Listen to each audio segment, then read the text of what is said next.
Valguero Ascended is a huge map with tons of different challenges, mechanics, and objectives on it. So to celebrate the new map, I'm making a top 15 creatures for the new map, telling you how to tame every creature, where you can find every creature, and the best ways to use every single one of these creatures on the new map.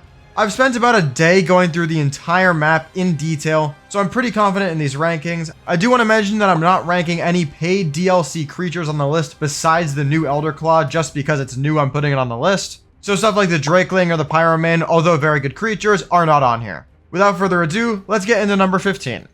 At number 15, I have the Megaraptor. The Megaraptor is a pretty cool creature, but it's nowhere near as strong as a lot of the better creatures on the map. On screen now you can see the spawn locations for the Megaraptor on the map, and the taming process is not too hard. If you find a Megaraptor, there's going to be a Megaraptor altar nearby. When you find the altar, you basically have to do a mini game where you have to combine a shield, torch, and a decent armor set to prevent the Megaraptor from breaking the altar. And the way you do this is you basically hold up your shield, run around in circles around the altar, and wait until you see the Megaraptor become invisible. When it summons it in, let it attack you once, and then swing your torch at it. And if your torch has a decent enough durability, or you have multiple torches, you'll be able to knock out the Megaraptor pretty quickly. Of course, the better your torch, the faster it'll be, and I also recommend killing the stuff in the nearby area before you start this ritual, because your movement does get limited once you start the ritual. But besides taking out outside interferences before the taming process, it's all pretty straightforward. Also, if you do mess up this knockout ritual while it's going on, which does happen occasionally, you can also fly out of render and then fly back into render, and it totally resets it and lets you try again. Once you knock it out, its preferred food is exceptional kibble, followed by raw mutton and raw prime meat. The Megaraptor has a lot of abilities that combine to make it a very good solo hunter. The first ability is an actual hunt where you can basically set out a target, and then that target basically takes more damage the more isolated it is. The way this isolated mechanic works is if there's no creatures in a 200-meter area, then you'll do a maximum increase in damage amount from your ability, and if there's a ton of other creatures in the area, you're not going to do extra damage from the ability.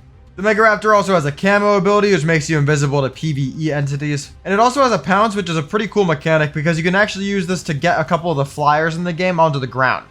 The way this works is you can basically jump, or you can double jump. The Megaraptor can double jump, by the way. And if you pounce, you can get a nice speed boost because it launches you really far forward. The Megaraptor also gets a couple of buffs which make it even better. First of all, it gets the invigorating buff, which basically gives you a damage reduction shield whenever you kill the hunted target you hit with your hunt ability. You also get a solitary hunter buff if you're the only Megaraptor in the area, which gives you a damage buff as well. And like I mentioned before, you also get an isolator buff where if a creature is by itself, you do more damage to it. All these abilities combine to be pretty useful. You can sneak past stuff like the Broodmother, for example, that's outside the spider cave to get into the cave with your camo ability.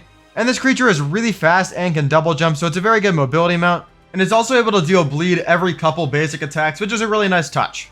But the reality is the utility outside of being decently strong and having a cool niche is just not there. I really only put it at number 15 to be honest with you because it's a new creature and I wanted to explain what it did. But the Megaraptor is not really a must-tame.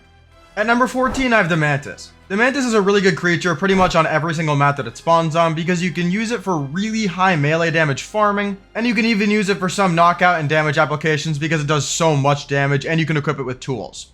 On screen now you can see every location that it spawns on the map, and you can tame it with Deathworm or Woolly Rhino Horns. In this case it would be Woolly Rhino Horns. I'm pretty sure Deathworms are not on this map at all. There's a lot of resources around the map so you can farm a ton with the Mantis. And you can even equip it with something like really strong swords, clubs, or whatever you want to use it for, and then just take advantage of its great melee stat. It's a pretty fun creature to use. At number 13, I have the Giant Bison. Originally, I was going to put the Deinonychus in this spot as sort of a powerhouse creature, but after the nerf they gave to it where it can't inflict bleed on bosses anymore, and on a map like Valguero where the underwater portion of the map is really just kind of useless, I honestly think the Deinonychus is really not worth taming on this map specifically. The Giant Bison spawns at all the locations you can see on screen now. It's a knockout tame, and it prefers superior kibble, followed by algae, crops, and mejoberries. The Bison is a really solid creature on pretty much every map that it spawns on. It's incredibly strong with a great pack bonus, has multiple different types of attacks, is very fast, can jump, and it can produce wyvern milk, which is good for two different things on this map. It's obviously good for raising wyverns because breeding bison to get bison milk is much easier than going and knocking out a wyvern.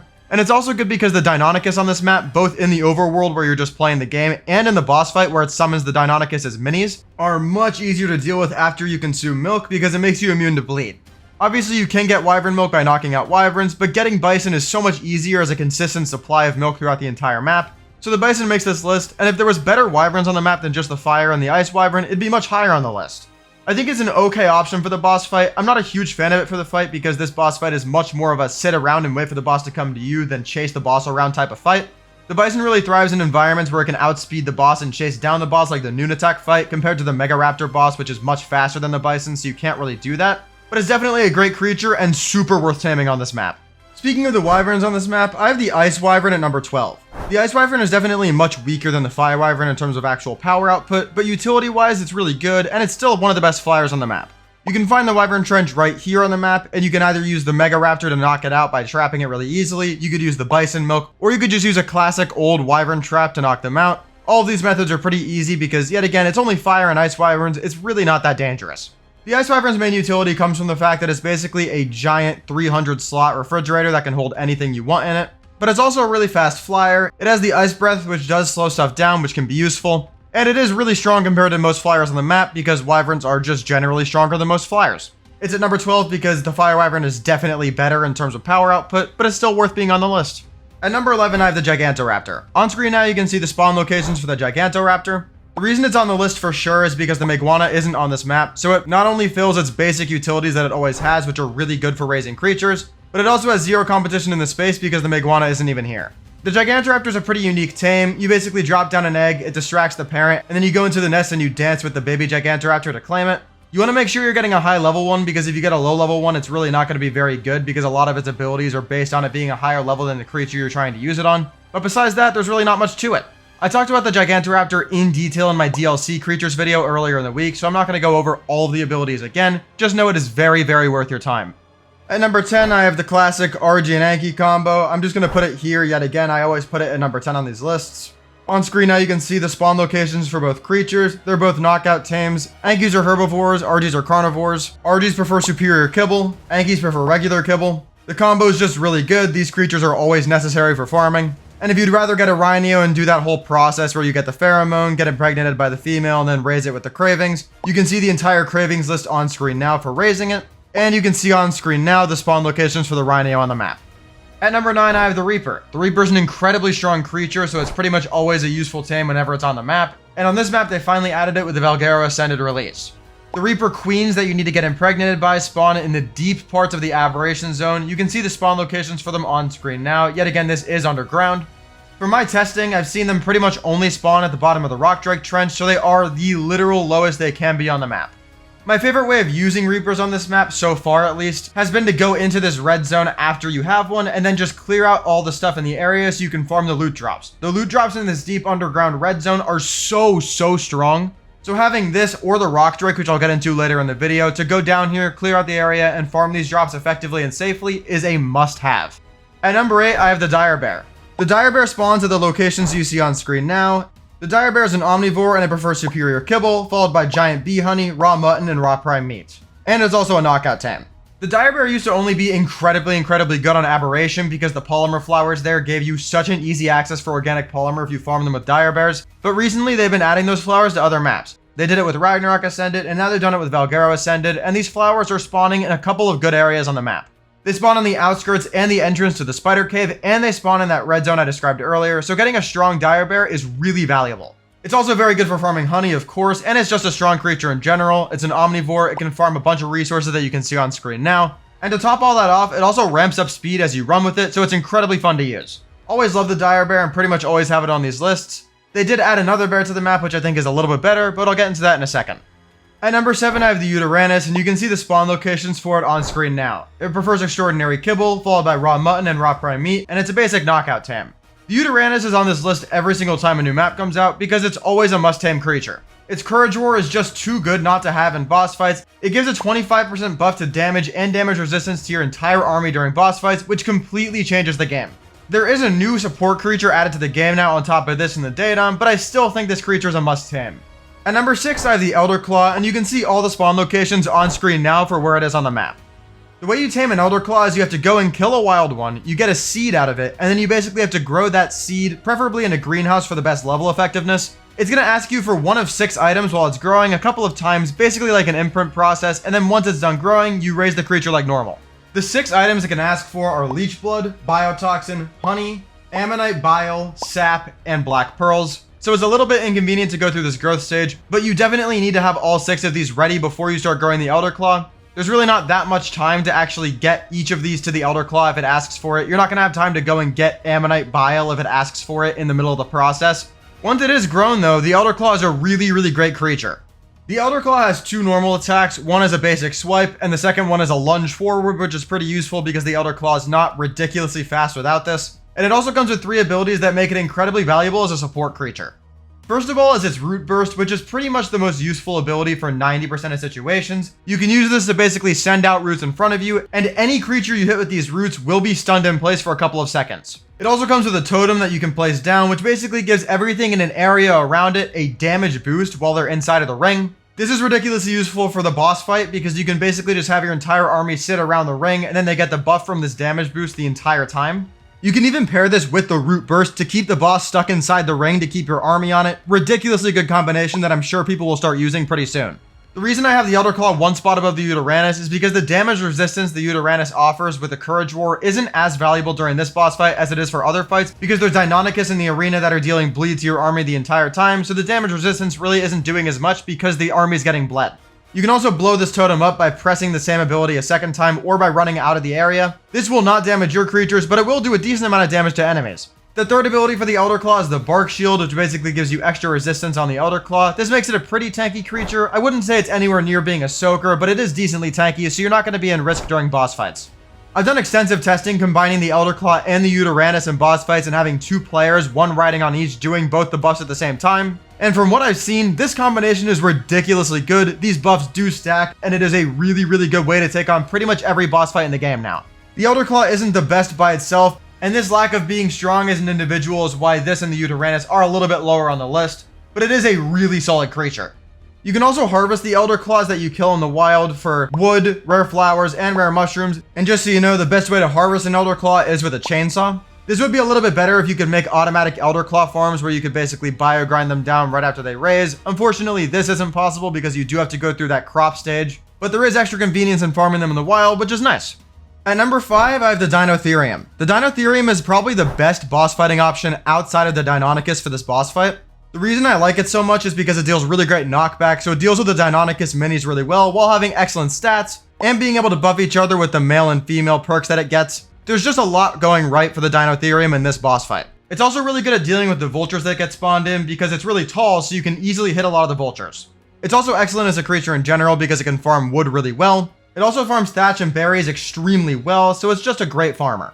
The Therizino also is probably deserving of a top 15 spot, but I feel like it overlaps a lot with how the Deinotherium is used on this map specifically, so I put the Deinotherium on here instead.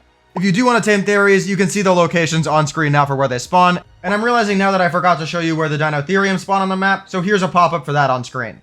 The Deinotherium taming process is, as always, a pain in the ass. You need to separate it from the pack and then use the beer and the dancing with it. But in my opinion, on Valguero especially, it is absolutely worth the effort. At number 4 is where I'm finally going to place the Fire Wyvern. It spawns in the same trench as the Ice Wyverns in a different area of the trench. It's simply a stronger version of the Ice Wyvern, and I value strength over utility when it comes to flyers like this. It is the strongest and fastest flyer on the map, so I placed it at number 4. There's really no other explanation needed. There's no real utility out of this besides it being strong, but it's always nice to have the strongest and fastest flyer. At number 3, I have the Carcinos, which you can see the spawn locations for on screen now. This also spawns underground in the Aberration Zone, and the Carcinos is a fantastic creature on every map that it's on. It is a bit more expensive to knock out than your average creature because you either have to use catapults or cannons, but it is worth the effort. It prefers exceptional kibble followed by spoiled meat, and is basically a must-have in terms of utility. To get this out of the way first, yes, the downside of the Carcinos is that you can't breed with it, but besides that, the Carcinos is basically a perfect creature. It's been an incredibly good creature forever since it released, but after they changed the auto-harvesting settings for every single farmer in the game, it's gotten even better than it used to be. Basically, they made it if you're holding a harvester up to a rock or whatever it's supposed to be farming, it will always farm that even if it's already encumbered. This means that if you're on a Carcinos and you're holding up an Anki next to a metal rock, it'll farm the metal rock even if you're not dismounting to go onto the Anki to farm it, which makes farming even faster. This in combination with the Carcinos not needing to be able to hold the weight because it can just throw the Anki around makes it a perfect combo for farming, and it makes it much better than the RG and the Rhino for farming. At number 2, I have the Rock Drake. When the map initially released, I didn't think the Rock Drake would be that good on it because Valguero isn't designed to benefit the Rock Drake's mechanics like Aberration is, but I couldn't have been more dead wrong. On screen now you can see the location underground where the Rock Drake Trench is. It's actually pretty decently sized, so you should be able to find a rock drake egg pretty easily when you're down here. The rock drake is incredibly useful for a ton of different important things on this map, even after they nerfed it where you can't use weapons on the back of it anymore. It's really good for stealing wyvern eggs because you can just climb down into the trench, grab an egg, and then leave. Yet again, there's no lightning or poison wyvern, so there's pretty much zero risk every single time you're going for wyvern eggs on this map. You can literally just sit there and kill all the wyverns too if you're in the mood, because it's much stronger than wyverns because you get a saddle on it and it's already tamed. You can use it to go down into the Aberration red zone to farm those drops I talked about earlier. It's incredibly fast and incredibly strong, so it's really good for this. And you can just use it for generally traveling around the map because it's ridiculously fast if you're using it properly. The versatility it provides and the important mechanics that it helps you with on this map make it easily in the top 3. The tiebreak between this and the Carcinos for me is that the rock drake is cooler. They're basically both must-tames in my opinion, and they're both incredibly fun and good to use. At number 1 though, I do have the Deinonychus. The Deinonychus is incredibly fast. You can find it all throughout the Chalk Hills biome. You basically have to steal the eggs and then raise them like normal creatures. And these things, especially after the Deinotherium bleed nerf, are just the best option for the boss fight in the entire game. They have a ridiculously good pack bonus. You can use a roar when you're on one of them to boost all the ones around you. They're disgustingly fast. They can jump, they can cling onto targets, they can climb walls. They even have a glide ability now, which is really cool. I mean, Wildcard literally nerfed the Deinotherium so the Deinonychus would be incredibly good on release. There's no surprise that it's the best creature on the map. It's also incredibly good for cave running. The reason I haven't talked about caves a single time in the entire video is because if you're using anything besides Deinonychus for the caves on this map, you're really just wasting your time. They're way stronger than every other option. They're easily able to maul through that Broodmother mini-boss in front of Spider Cave, and have the speed, small size, and power output to deal with any cave on this map easily. Well, that's my list. Thank you to my members for supporting the channel, and if you found this video useful, check out the video linked on screen now where I list off the 40 biggest new features in Valguero Ascended. I'll see you there. Peace!